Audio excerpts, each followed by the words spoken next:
Everyone, welcome back to my channel. So I will be reviewing season 9 of Love is Blind, episode 2. So episode 1 ends with the teaser of Allie and Edmond about to do their reveal. So in episode 2 we see the reveal, and Edmond was obviously extremely pleased to see Allie. I think he was honestly very surprised. We see like it cut to the cameras and he's literally like, she's effing gorgeous, like he's freaking out. He did not expect her to look that way. He's pleasantly surprised and like shocked.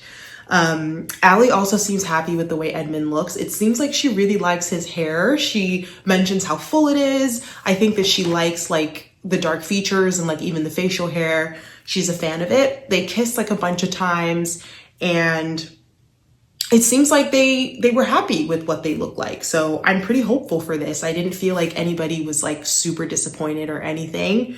Yeah. And then the only other thing I noticed is generally after the reveals and they go back to like their sides before the doors like close after the reveal ends, normally both parties are kind of like waving bye or like smiling.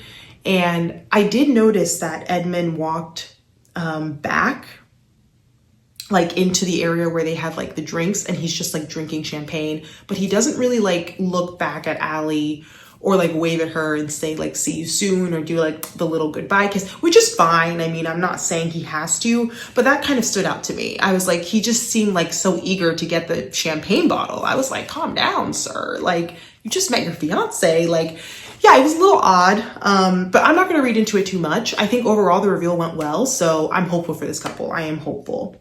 So we then see Joe and Madison, and they're talking about their cats. Joe is kind of worried about the cat hair getting everywhere. He seems like he's asked Megan about this a couple of times, and Megan is getting annoyed, like it shouldn't be an issue. And then Megan opens up about her degenerative eye condition. And she explains that it's so bad that at some point in her life in the future, she could be blind. And that it's not guaranteed, but this is something that she has to let Joe know that it is a possibility. Once Madison revealed this to Joe, I could tell that Joe didn't really know how to react. I think it was more of a sense of like, I think he was surprised and like, oh my gosh, like just processing the information because it was like a lot. And, you know, this is something where you're going to have to then think about a future in which you could possibly be taking care of someone that can't see. There's so many things, right, that go through your mind when this is told to someone. And I could tell that like Joe's mind was like moving. He was like thinking, like reflecting. Yeah, and then, you know, Madison is like understanding and she's like, just think about it. I just wanted you to know. Yeah, and so that's kind of how that ends. I think that he did take it very well, and he does reassure her that this doesn't change their connection, which is very sweet. I think he was just trying to process everything that she had said. So that's that. So then we get introduced to a guy named Nick. He's 27 and he is a luxury watch dealer. I personally think Nick is a bit corny. I don't know. Something about him is just, it's weird. And there's like a montage of the girls talking to Nick, and whatever he is selling, these girls are not buying it. Okay. Like I feel like he thinks he's Mr. Rico Suave. He's sitting here cracking jokes. Haha. He thinks he's like a comedian out here. And like, these women are like, they're not taking him seriously at all. You can just tell they're just kind of like, what's going on with this guy? So we then get introduced to Kate. And even though all these other girls from the women's quarters are not really feeling Nick, Kate is somehow interested in Nick. I don't know how. Whatever Nick is selling, Kate is buying it. So she's a dietitian. And it seems like they have a pretty good connection. So I personally find Nick to be like a little bit annoying, but you know, Kate and him seem to connect on certain things. And Kate kind of tells, you know, the cameras that she explains that her boyfriend cheated on her while she was grieving her mom's death, which is just terrible. And she explains that because she was in such a vulnerable position emotionally, he kind of took advantage of that. But she says that she also ignored red flags because at that time she was just so down. So then that's something that, you know, she was like, there were probably things that she should have just let it be. But because she was going through like that grieving process, it kind of went on too long. So we see that Nick and Kate have this connection. I wasn't really seeing sparks flying between them or anything, but, you know, Kate seems to be one person that can deal with Nick, so that's good. Next, we see that Nick is then talking with Annie. And so, yeah, so Annie and Nick have an interesting connection. I put that it seemed very lighthearted. They seem to laugh a lot. They're making a lot of like kind of like sexual, like spicy jokes in the pods. They're flirting through the pods. Yeah, at some point, like Annie spills her drink and Nick is joking about how it's like wet over there. So they have a much different connection than what I saw with Kate. It seems like with Nick and Annie, it's very like just funny, like they don't really take things as seriously. But it seems like they also have a good connection. So Annie, we then see Annie talking with a guy named Brendan. So Brendan is Annie's number one. Even though Annie's also connecting with Nick, she says that Brendan is like her top. That's her like first choice. So the conversation with Brendan seems to be more serious. And I think that's because Brendan is a more serious guy in general. Like you can tell that him and Annie have opposite personalities. So yeah, but then Annie, I feel like kind of makes him lighten up a little bit. Like you see him laughing in the pods a lot. I think that Annie kind of brings out that lighter side to Brendan. So even though they seem like opposite personalities, I put that they seem to complement each other well. Yeah, like I do like this connection, but I also don't like love it. I do feel like there was more that I wanted to see specifically from Brendan, like in terms of who he is as a person. So the camera then cuts to the men's quarters, okay? And we see Edmond face down on the floor of the men's quarters with his mouth like to the floor. And one of the other guys in the men's quarters is like asking him if he's okay and asking him why he would put his mouth on the floor like that.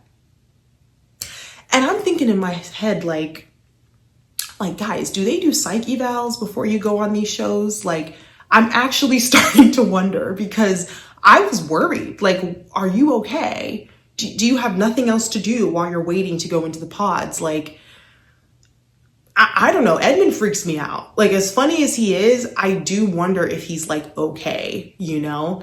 So we see that. And then as they're showing like how Edmond is acting in the men's quarters, it then cuts to Calabria. And Calabria is explaining to the girls like how, or to the camera, like how good her connection is with Edmond and how she sees Edmond. And as Calabria is saying this, you see like Edmond like spinning on the floor in the men's quarters. I don't really know why they decided to edit the scenes that way, but I feel like they did that on purpose. And it made me wonder if this was some sort of foreshadowing. Like, this is how Calabria sees Edmond, and this is Edmond spinning on the floor. Like, I don't know why, but I felt like it was just strange how they like cut that scene. So wonder if that's foreshadowing, but I'm just gonna, clock it in my mind, take notes. So Calabria says that her happiness used to be based on who she was in a relationship with, and that she's not like that anymore, and that she's kind of found her sense of happiness on her own, which I think is great. I think that that's the best place to be when you want to find a partner. So it was good to hear that. So Calabria asked Edmond a question, and I thought that this was like a great question. She basically wanted to know how Edmond was able to forgive his mom for everything that he went through when he was younger. And Edmond basically just says that no matter what, he knows that his mom loves him. And Calabria basically confesses that this is something she struggles with, and that her dad was not in her life at all. And that even though he's still alive and well, like to her, like he's a stranger. And she hasn't really found it in her heart to forgive him for that. Because I think deep down, she doesn't really know if her father like loves her. She doesn't know if that love is there. I relate to Calabria on that. I think that a lot of hurt, especially when a parent was never around, does come from that sense of, do you even care about me at all? And that is a very hard thing to get over and just forgive and move past. So Calabria just explains that like she's still working on that forgiveness, and I completely understand how she feels. So, okay, so then the camera cuts to us seeing Sparkle Megan. And basically in this scene, they're trying to show that Megan has 3 different connections. She has Jordan, she has Mike, and she has Blake. So we'll start with Jordan. And Jordan is the one that drives the Kia Forte, right? He has a 5-year-old son named Luca. He's tatted up. He's got a bunch of tattoos, and he seems edgy.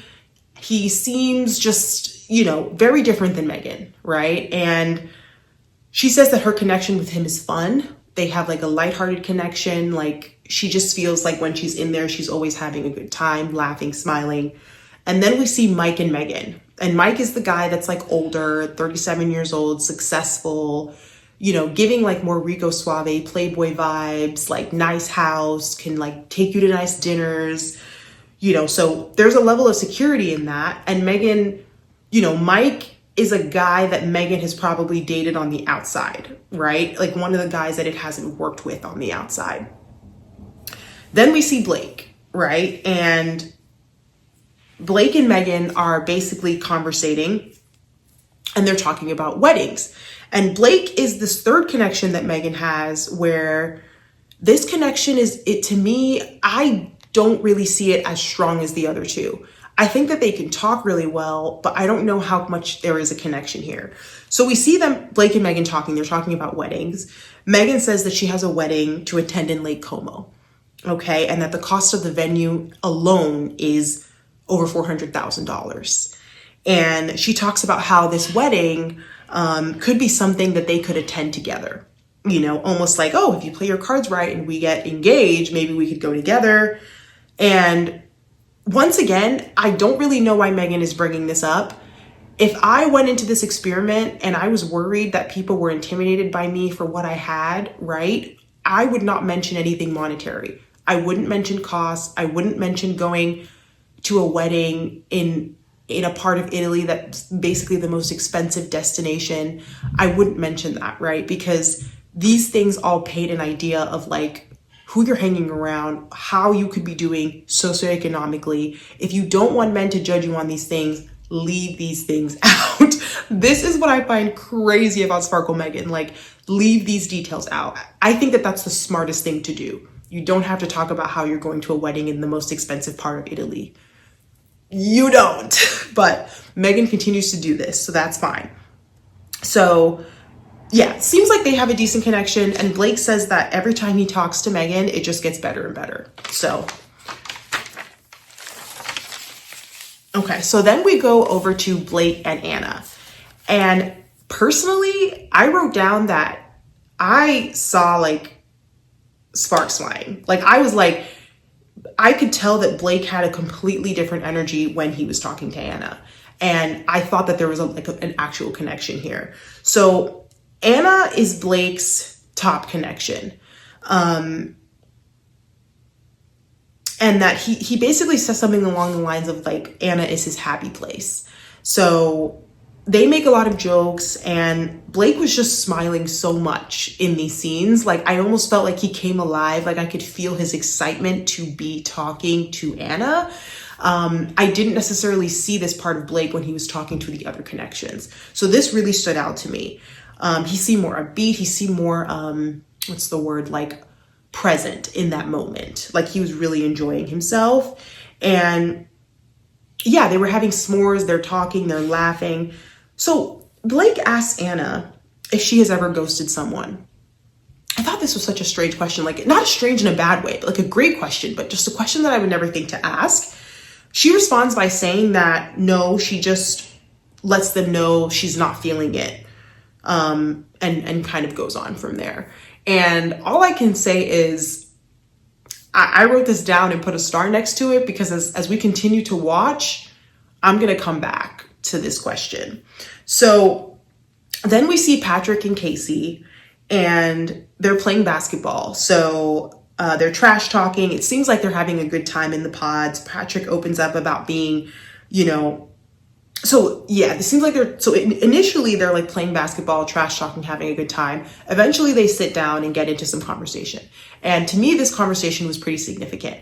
So Patrick opens up about being the only Asian in a predominantly white area in Denver, Colorado, right? And Casey obviously becomes curious and asks where his parents are from. Patrick is hesitant. You know, the whole point of this experience is to let go of all these like details that could give away what a person appears to look like, right? The whole point is to just go based off of what you hear and what you know about that person and how they make you feel. So Patrick is immediately like, oh gosh, like, and he's like asking her, should I tell you? Like, you can tell he's uncomfortable, like he doesn't really want to say. And Casey wants to know why he's so hesitant. You know, Patrick is sweating. You can see him like flipping through the notebook pages, like he's almost trying to think of what to say. He's very uncomfortable. And eventually he finally tells Casey that he's half Chinese and half Cambodian. So Casey basically says to Patrick that she's so sad that he doesn't feel comfortable just saying that out, and that that's something that, you know, he was like hesitant to say. And she kind of reassures him and lets her know that all her brothers are in interracial relationships. She says that one of her brothers is dating a girl that's half Black, and I don't know what the other half is, but she's half Black. And then another girl is like Mexican. And she kind of validates him and lets him know that like her whole family is open, you know, not to think that this is something that he would have to worry about with her or her family, which I thought was a really nice thing to hear. I was like, okay, Casey, like, good way to make somebody feel like this is not something you need to be worried about with me. So I thought that that's exactly what Patrick needed to hear in that moment to kind of put him at ease, because this is obviously something that, you know, he is somewhat insecure about, right? Based off of his past experiences. Okay, so that's how that went. And then we see Patrick talking to Anna, and they also seem to have a great connection. There was like a level of comfortability that I felt with Patrick and Anna that I don't think I felt when Patrick was talking with Casey, right? I think that because Patrick and Anna have basically somehow they figured out that they're both Asian, and realized that even though they're both Asian, their types is completely opposite, right? So they date white people. It seemed like they both realize that they're kind of the same person, different genders. And I think they came into this experience to kind of let go of that idea of picking people that are like their traditional type. So it seems like they've gravitated towards each other because they're like, well, normally in the real world, we wouldn't gravitate towards each other, right? We would be dating people that are other ethnicities. So in this experience, they're like, wow, maybe there's a reason that they've come together, you know, and I think they're almost surprised that they do have this level of connection, you know? So yeah, I really like what I'm seeing with them. I feel like there's some kind of energy there. Yeah, so within this, they're somehow drawn to each other. And Patrick tells Anna that Anna might be his person, you know? So Patrick is really saying reassuring words to Anna and kind of letting Anna know that like he does see them like together in the, you know, after this experience. Like he's taking Anna more seriously, you know, he's wanting to let her know like this isn't just a friendship connection, like I could see it romantically. So then it cuts over to Joe and Madison, and we see Joe basically confessing his feelings for Madison and explaining, you know, how even after everything that she's told him about, you know, her eye, like her degenerative eye condition and everything, that he still chooses her and is excited to like move things forward with her. So Joe proposes to Megan and Megan says yes. So that is our second proposal that we see so far. So that's great. So then moving on, we see that Anna is in the women's quarters and she's just kind of talking to some of the other women in those quarters. And she is saying that she explains that she did this experience to not be judged physically by the way that she looks, right? And it's interesting because she's realizing that Blake is her traditional type. Like, that's the type of guy that she feels comfortable with, right? These are the types of guys she would date on the outside world. And then Patrick is the type of guy that she would not date on the outside world and that she would possibly completely overlook, right? So within her explaining this in her mind, she's realizing that she did the experience to kind of let go of some of the shallowness that she's experienced in dating. And in essence, it's now realizing that she also might be a little bit shallow in the way that she's been choosing who she decides to date. So I think something is clicking in her almost and making her think that she should really try and maybe give Patrick a chance, right? Because this is someone that on the outside world, she maybe wouldn't give a chance. Yeah, but you can kind of see she's grappling with this in her mind and going back and forth. So Patrick has basically decided he wants to propose to Anna. He's ready to go, okay? Like, he had another connection with Casey, but you can see that he's just very excited about Anna and he doesn't want to like let time go. He's like, I've made my decision. He goes into the pod to, speak to Anna and he's saying, hello. There's no response. The camera's cut to the other side. We don't see that Anna is in the pod. I really felt for Patrick in this scene. I'm like, where is Anna? What is going on? Like, literally when it's time to, I don't know. I'm confused. So that's basically where episode 2 ends. So we'll just stop there, but please let me know what you guys think of this episode. And I will be reviewing episode 3 and 4 next. Please like, comment, and subscribe down below. I have videos that come out every week. Thank you for watching. Bye. Why you always in the mood? I'm acting brand new. I ain't trying to tell you what to do, but try to play it cool.